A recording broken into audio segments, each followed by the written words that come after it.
किसी ने सवाल पूछा था तो मैंने सोचा बतलाता चलूं।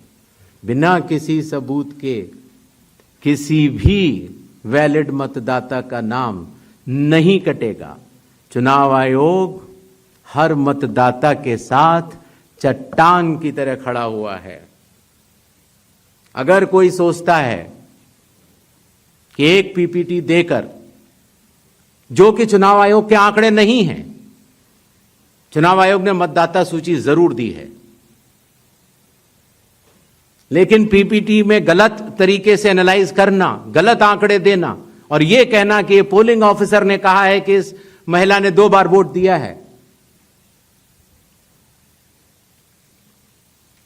इतने संगीन विषयों पर बिना हलफनामे के चुनाव आयोग को काम नहीं करना चाहिए।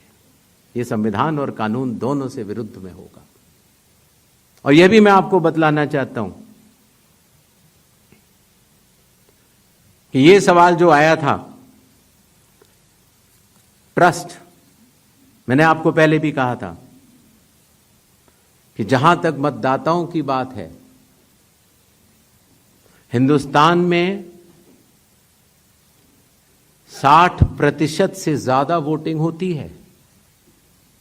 जो दुनिया के बड़े बड़े जनतंत्र जिसके लिए सोच सकते हैं, दुनिया का सबसे बड़ा जनतंत्र है भारत।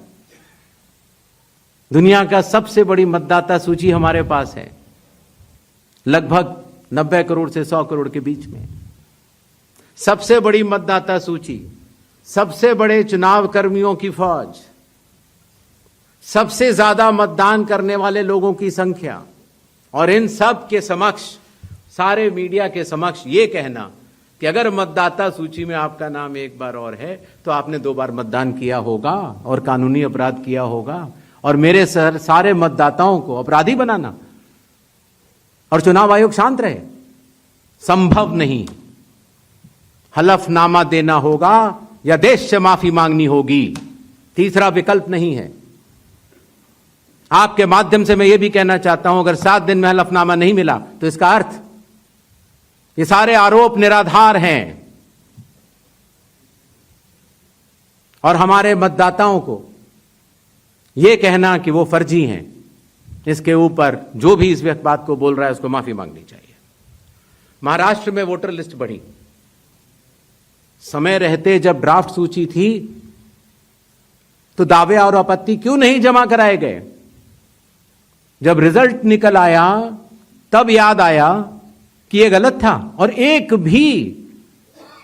भी मतदाता का नाम सबूत सहित आज तक चीफ इलेक्टोरल ऑफिसर महाराष्ट्र को नहीं मिला। चुनाव हुए 8 महीने हो गए। महाराष्ट्र में क्यों नहीं उच्चतम न्यायालय में चुनावी याचिका दायर की गई? फिर एक बात यह कही गई कि आखिरी घंटे में इतना मतदान कैसे? चुनाव आयोग ने जवाब दिया था और आप सबने लिखा भी था कि अगर 10 घंटे मतदान होता है तो हर घंटे 10% का औसत होता है।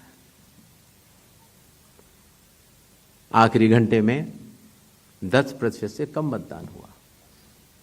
तो यह बात कैसे कही जा रही है?